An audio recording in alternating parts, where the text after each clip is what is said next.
আসছে, হুমকি আসছে, এই পরিস্থিতি মোকাবিলা আমাদের করতেই হবে। কাজেই আপনারা ওয়ার্ডে ওয়ার্ডে প্রস্তুত হয়ে যান। এখানে বেশিক্ষণ আপনাদের আমরা ধরে রাখতে চাই না। যার যার এলাকা যান, আজকেও তাদের ভয়াবহ তাণ্ডব সৃষ্টি এজেন্ডা আছে, বিধ্বংসী এজেন্ডা আছে।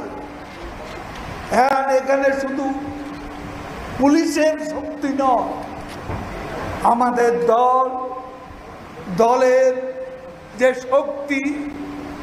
যে শক্তি বাংলাদেশে মুক্তিযুদ্ধ করেছে, যে শক্তি শেখ হাসিনার নেতৃত্বে গণতন্ত্রকে শৃঙ্খল মুক্ত করেছে, সেই শক্তি হচ্ছে বাংলাদেশ আওয়ামী লীগ।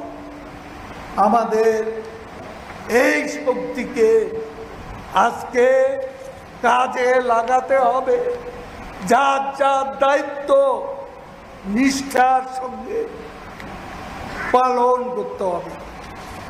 আমি সারা দেশে আওয়ামী লীগের প্রত্যেক নেতা কর্মীকে আমাদের নেত্রীর পক্ষ থেকে নির্দেশ দিচ্ছি, সারা দেশে সতর্ক হয়ে শক্ত অবস্থা নিয়ে এই অশুভ অপশক্তিকে প্রতিহত করতে হবে।